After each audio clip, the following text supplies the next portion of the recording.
जय हिंद दोस्तों। आपके अपने परिवार जीएस फोकस में आपका स्वागत है। आज हम बात करेंगे दोस्तों यूपी पुलिस री एग्जाम से संबंधित जो टेस्ट सीरीज स्टार्ट किया हमने उसके 5वें टेस्ट के ऊपर। तो दोस्तों आज हम बात करेंगे कुछ महत्वपूर्ण विविध जीके के प्रश्नावली पर, उसके बाद बात करेंगे हम करंट अफेयर के ऊपर, उसके बाद बात करेंगे हिंदी के प्रश्नों के ऊपर। और इसमें मैंने 4 से 5 प्रश्न मूल विधि के भी सम्मिलित किए हैं, जिससे आपका ना मूल विधि के ऊपर कमांड बनता रहे। तो आपने देखा ही है कि कितने प्रश्न पूछे जा रहे हैं, ठीक है। तो चलिए इस टेस्ट का पहला क्वेश्चन देखते हैं जो आपके सामने है। संविधान के किस अनुच्छेद में हिंदी भाषा के विकास के लिए निर्देश दिया गया है? तो दोस्तों इसमें right answer option number D, अनुच्छेद 351 में हिंदी भाषा के विकास के लिए प्रावधान किया गया है। आप याद रखेंगे। अगर आपसे प्रश्न पूछा जाए कि भाषा से संबंधित जो भाग है वो संविधान में कौन सा है, तो दोस्तों आप याद रखेंगे भाग 17, ठीक है। अगर आपसे प्रश्न पूछा जाए कि भाषा से संबंधित कौन सी अनुसूची है दोस्तों, तो अनुसूची है 8वीं, ठीक है। तो दोस्तों प्रारंभ में 8वीं अनुसूची में केवल 14 भाषाएं थी, ठीक है।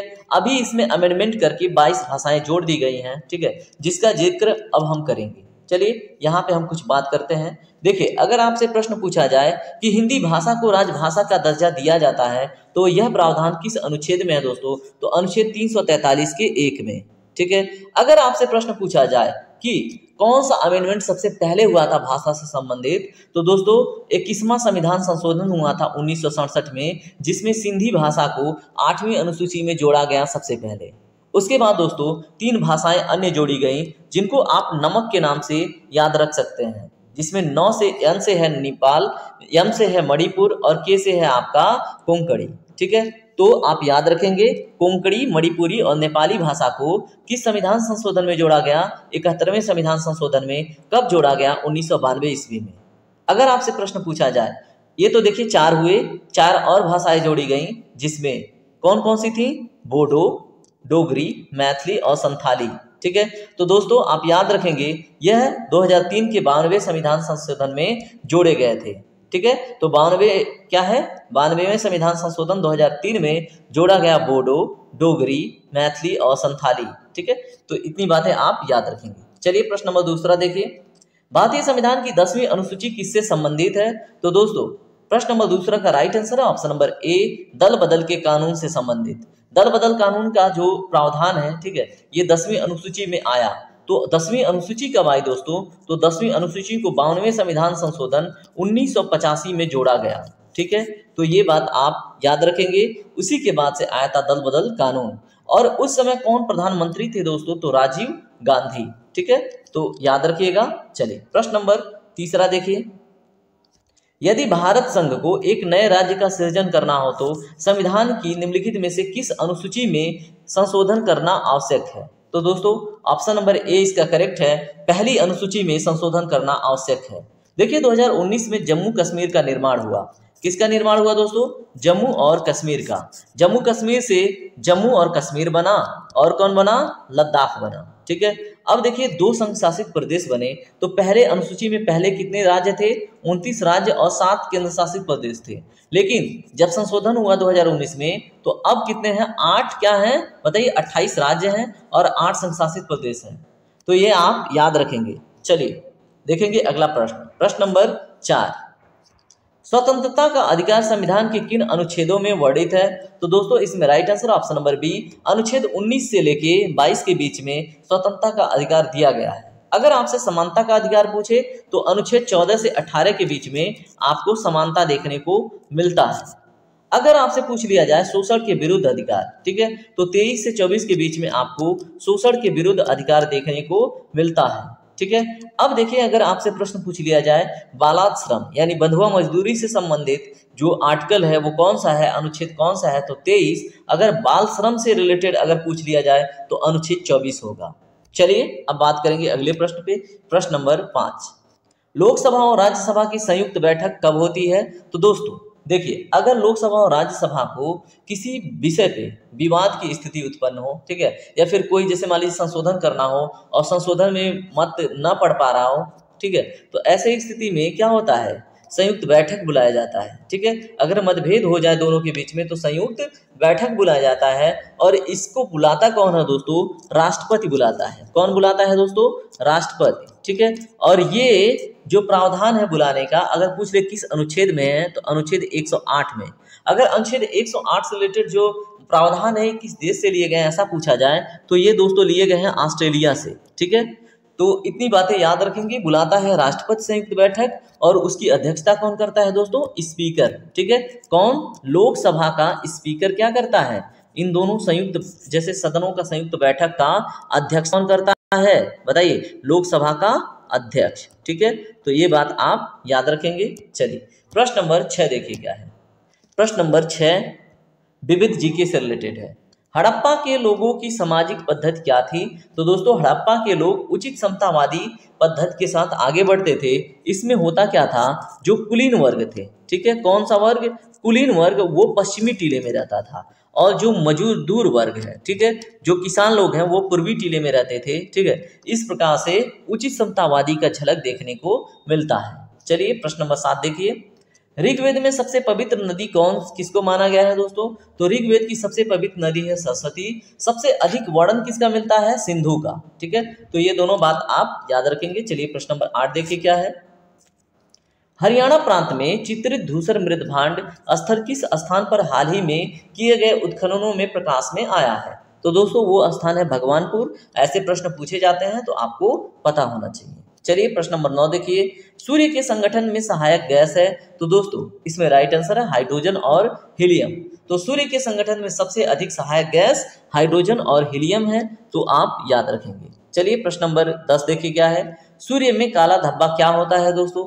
तो दोस्तों होता क्या है, जैसे मान लीजिए ये सूर्य है, सूर्य को 7 लेयरों में बांट सकते हैं। तो इसमें जो सबसे बाहरी लेयर है इसको बोलते हैं कोरोना। क्या बोलते हैं? कोरोना। और इसके सबसे भीतरी लेयर को बोलते हैं कोर।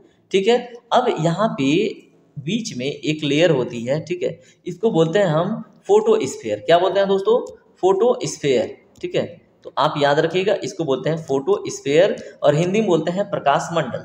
तो होता क्या है, जैसे कोर से कोई लाइट चलती है, रेडिएशन आते आते यहाँ पे फंस जाती है मैग्नेटिक फील्ड में। ठीक है, और प्रकाश मंडल से आगे नहीं निकल पाती है, इसलिए ये बाहर से काला दिखाई देता है।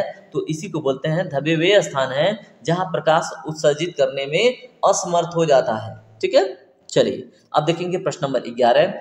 कौन सी अक्षांश रेखा भारत के मध्य से होकर गुजरती है? तो दोस्तों ऑप्शन नंबर ए करेक्ट है, कर्क रेखा। अगर आपसे प्रश्न पूछ लिया जाए कि कर्क रेखा कितने डिग्री अक्षांश से होकर गुजरती है, तो दोस्तों कितने डिग्री से? बताइए जल्दी से। 23.5 डिग्री नॉर्थ ईस्ट से। 23.5 डिग्री नॉर्थ ईस्ट से। ठीक है, तो याद रखेंगे। कर्क रेखा को भारत की जलवायु विभाजक रेखा कहते हैं, ये भी याद रखिएगा। और कर्क रेखा पे कितने राज्य हैं? 8 राज्य हैं। सबसे पहले आपका आता है गुजरात, ठीक है, उसके बाद आता है राजस्थान, उसके बाद आता है एमपी, उसके बाद आता है छत्तीसगढ़, उसके बाद आता है झारखंड, ठीक है, और उसके बाद आता है त्रिपुरा और आता है मिजोरम। ठीक है, तो ये 8 राज्य कर्क रेखा पर स्थित हैं, याद रखिएगा। चलिए प्रश्न नंबर 12 देखिए क्या है। भारत का दक्षिणतम बिंदु है, तो दोस्तों भारत का दक्षिणतम बिंदु है इंदिरा पॉइंट। अगर मुख्य भूमि का दक्षिणतम बिंदु पूछ ले तो वो कन्याकुमारी हो जाएगा। क्या हो जाएगा दोस्तों? कन्याकुमारी।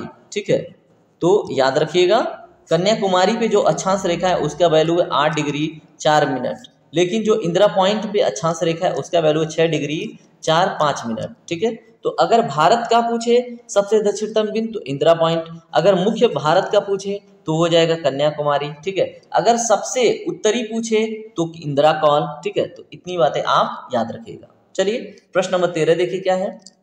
आदम ब्रिज, ठीक है, किन 2 देशों के मध्य स्थित है? तो एडम ब्रिज दोस्तों भारत और श्रीलंका के मध्य स्थित है। ठीक है, तो ये बात आप याद रखिएगा। भारत और श्रीलंका में, ठीक है, दोनों को जोड़ने के लिए जो एडम ब्रिज है ये 2 द्वीपों को जोड़ता है। एक है जो भारत में है पंबन, और दूसरा है, क्या नाम है दोस्तों? मन्नार। तो ये आपको श्रीलंका में देखने को मिलता है। अगर आपसे पूछ लिया जाए कि जो आप यहाँ पे देखे हैं एडम ब्रिज किसको किसको सेपरेट करता है दोस्तों? तो देखिए, एक इधर आपको मिलता है मन्नार की खाड़ी, ठीक है, तो आप यहाँ पे गल्फ ऑफ मन्नार कह सकते हैं। और इधर आपको देखने को मिलता है पाक जलडमरू। ठीक है, क्या मिलता है? पाक जल डमरू, तो इन दोनों को सेपरेट करने का भी काम करता है एडम ब्रिज यानी कि राम सेतु। चलिए प्रश्न नंबर 14 देखिए, कार्डमम पहाड़ी कहाँ अवस्थित है? तो दोस्तों कार्डमम पहाड़ी केरल में सबसे दक्षिणतम पर्वत श्रेणी है, याद रखेंगे। चलिए प्रश्न नंबर 15 देखिए, गारो खासी और जैंतिया पहाड़ियां किस राज्य में स्थित है? तो दोस्तों मेघालय इसका राइट आंसर होगा। मेघालय की जो राजधानी है वो है शिलोंग, और शिलोंग किस पे स्थित है दोस्तों? एक पहाड़ी पर, ठीक है। और शिलोंग किस पर्वत पे है दोस्तों? तो खासी पर, ठीक है। तो ये भी बात आप याद रखेंगे, ठीक है। जो खासी आपकी यहाँ पे देखे ना, गारो खासी जैंतिया, तो याद रखेंगे खासी पर स्थित है। चलिए प्रश्न नंबर 16 देखिए क्या है, हिमाचल प्रदेश में स्थित दर्रा है? तो दोस्तों इसका राइट आंसर हो जाएगा आपका ऑप्शन नंबर ए, सिपकिला दर्रा, ठीक है। और अन्य दो दर्रे भी हैं, ठीक है। एक का नाम है बारालाचला, ठीक है। क्या नाम है? बारालाचला, ठीक है। और एक दूसरे का नाम क्या है दोस्तों?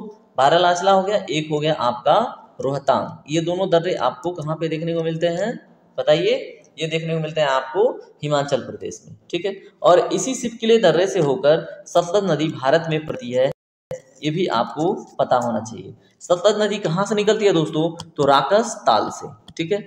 ये भी आप याद रखेंगे। चलिए प्रश्न नंबर 17 देखिए, यहाँ पे देखिए आपसे पूछा जा रहा है ज्वाहा सुरंग नाम किस प्राकृतिक पर्वतीय दर्रे को दिया गया है? तो दोस्तों आपको यहाँ पे एक दर्रा देखने को मिलेगा, बनिहाल दर्रा, ठीक है। तो जम्मू कश्मीर और पाकिस्तान की बाउंड्री पे है बनिहाल दर्रा, और इसको मिला है ज्वाहा सुरंग का नाम, ठीक है। तो याद रखिएगा। चलिए प्रश्न नंबर 18 देखिए, भारत में ताजे जल की सबसे बड़ी झील उलर किस राज्य में स्थित है? तो दोस्तों इसका राइट आंसर होगा आपका, बताइए, जम्मू और कश्मीर, ठीक है। जम्मू कश्मीर में अन्य भी झीलें हैं, उनको देख लीजिए। एक तो आपका हो गया उलर, ठीक है। कौन हो गया? उलर। उसके बाद हो गया डल, ठीक है। और उसके बाद कौन सा हो गया दोस्तों? नगीना। और एक और छूट रहा है, एक है शेषनाग, ठीक है। तो शेषनाग से ही निकलती है आपकी कौन सी? शेषनाग से ही निकलती है झेलम। तो ये बातें आप याद रखेंगे। चलिए प्रश्न नंबर 19 देखिए, प्रश्न नंबर 19, मैट्टूर बांध कहाँ पे अवस्थित है? तो दोस्तों मैट्टूर बांध आपका तमिलनाडु में स्थित है, और किस नदी पर है ऐसा पूछ ले तो कावेरी नदी पर, ठीक है। तो याद रखिएगा, कावेरी नदी को दक्षिण भारत की सदा नीरा कहते हैं। क्या बोलते हैं? सदा नीरा, ठीक है। और तमिलनाडु क्या बोलता है बताइए? तमिलनाडु अपना लाइफ लाइन बोलता है। क्या बोलता है? लाइफ लाइन, ठीक है। किसको? कावेरी को। तो ये भी आप याद रखेंगे। चलिए प्रश्न नंबर अगला देखिए, प्रश्न नंबर 20, पुणे में मुंबई से कम वर्षा होती है, इसके पीछे का कारण क्या है दोस्तों? तो इसका कारण है पुणे पृष्ठ छाया में पड़ता है। पृष्ठ छाया क्या है, जैसे यहाँ पे समझिएगा, ठीक है। इसको समझना जरूरी है, पृष्ठ छाया है क्या एक्चुअल में।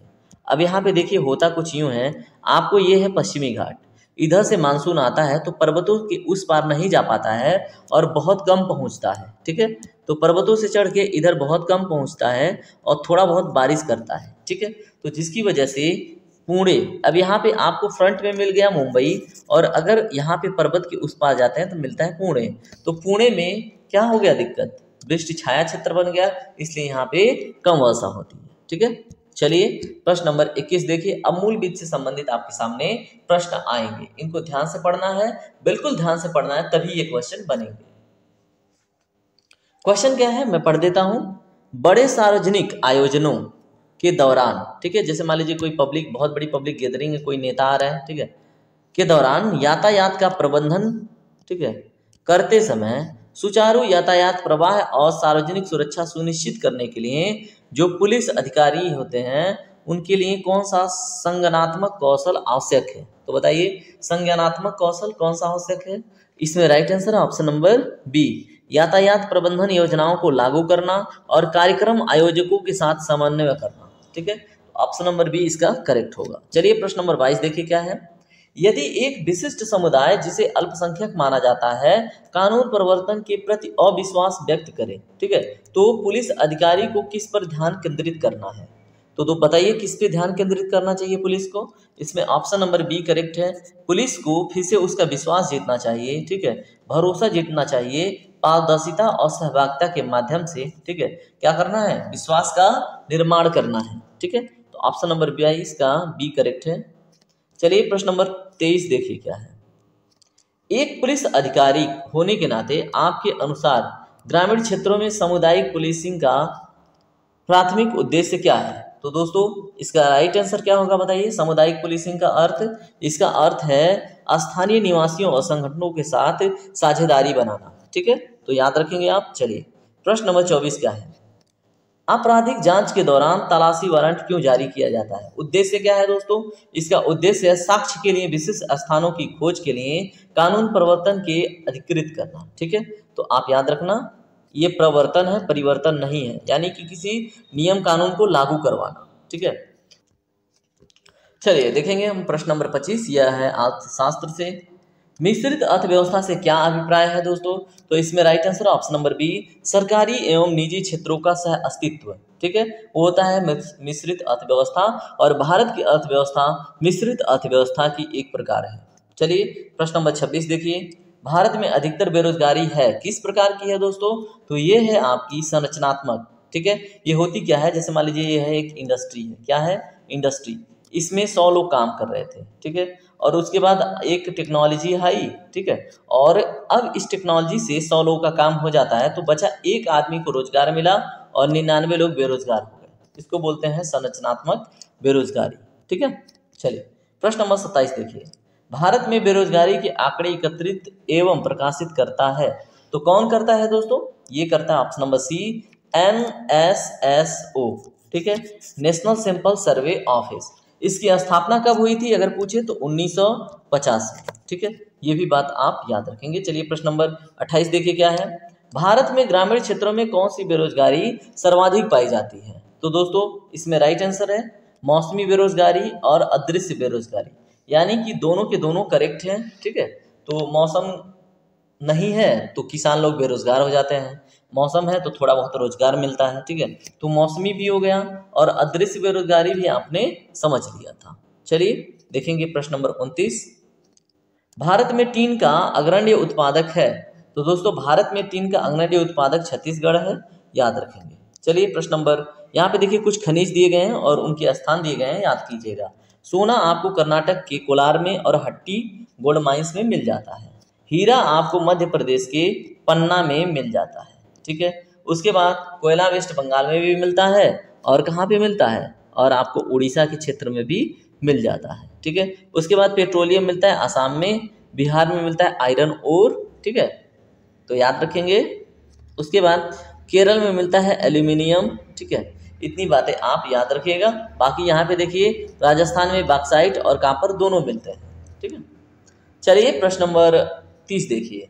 हट्टी सोने की खान किस राज्य में स्थित है? तो दोस्तों इसका राइट आंसर है ऑप्शन नंबर, बताइए। अभी हमने थोड़ी देर पहले डिस्कस किया, कर्नाटक। ठीक है, हट्टी सोने की खान कहाँ पे है? कर्नाटक में है, कोलार। ठीक है, कोलार भी कहाँ पे देखने को मिलता है? ये भी आपको देखने को मिलता है कर्नाटक में। ठीक है, चलिए प्रश्न नंबर 31 देखिए। निम्नलिखित में से किसके उत्पादन में भारत का विश्व में प्रथम स्थान है? तो दोस्तों ये है आपका ऑप्शन नंबर सी, अभ्रक के उत्पादन में भारत विश्व में प्रथम स्थान पर है, और सबसे अधिक उत्पादन कौन करता है? आंध्र प्रदेश।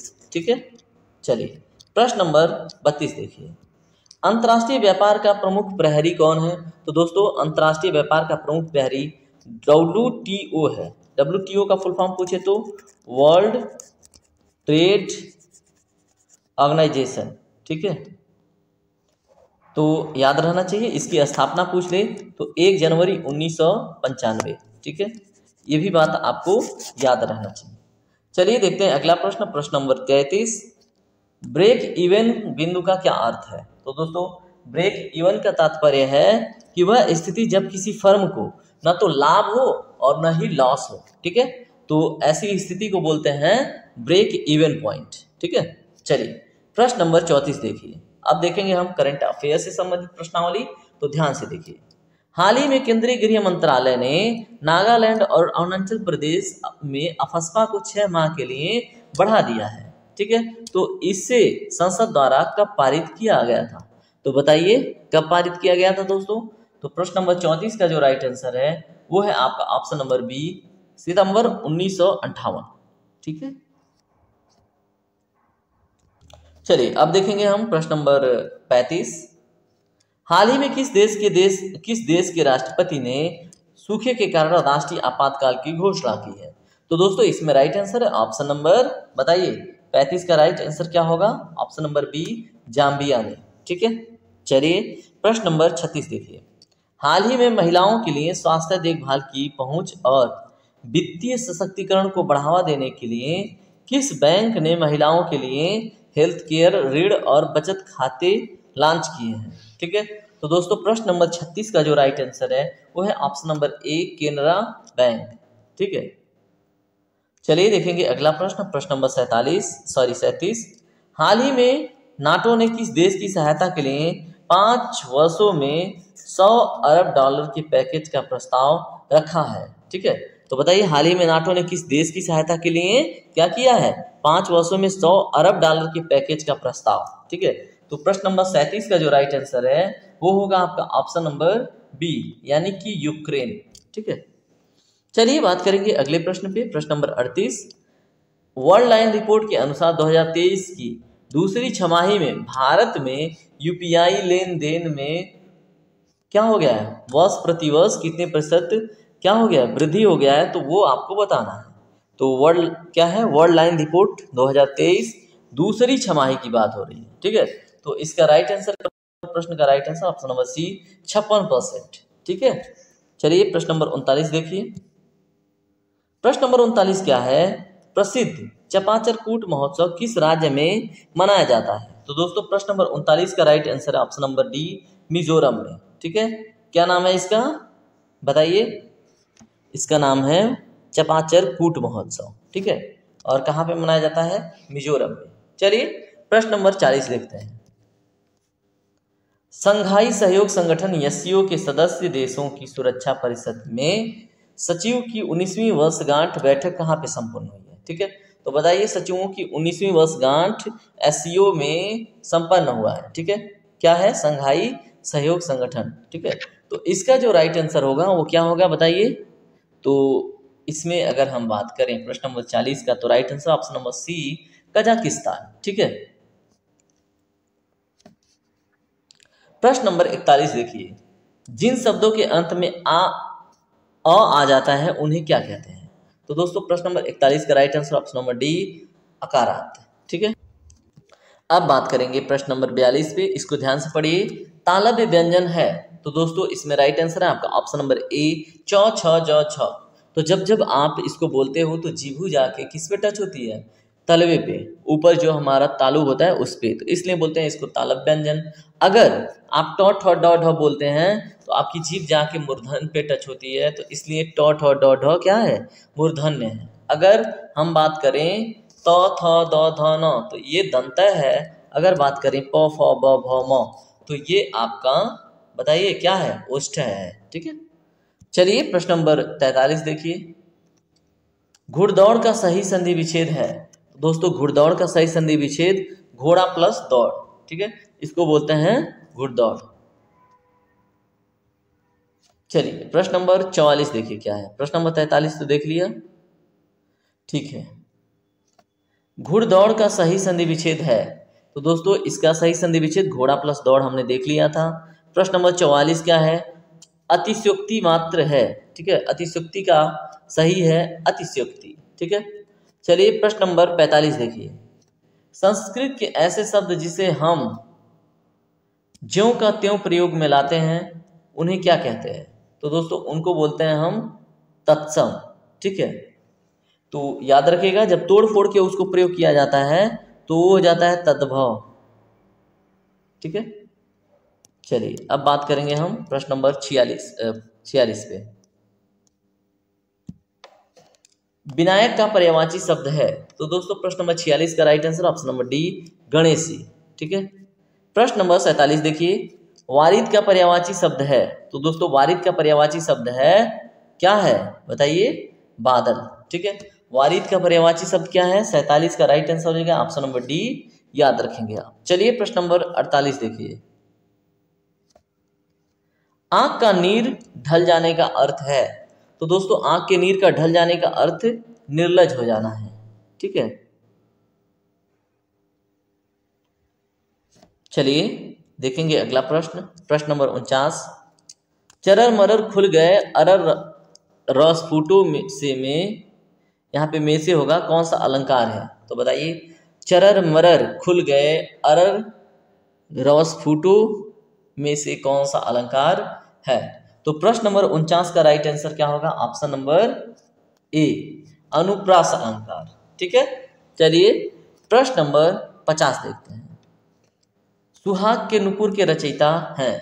तो दोस्तों सुहाग के नुपुर के रचयिता निम्नलिखित में से ऑप्शन नंबर ए करेक्ट है, निराला। ठीक है, तो याद रखेंगे सुहाग के नुपुर के रचयिता निराला जी हैं। ये बड़ा ही महत्वपूर्ण टॉपिक था। ठीक है, तो याद रखिएगा। इस तरह से 50 प्रश्न कंप्लीट हुए। अब मैं आपसे रिक्वेस्ट करूंगा, यदि जो आपको सेशन थोड़ा भी पसंद आया तो सेशन को लाइक कीजिएगा, शेयर कर लीजिएगा दोस्तों में, खुद सब्सक्राइब करके जुड़ जाइएगा। जय हिंद दोस्तों, जय भारत। अपना ख्याल रखिए।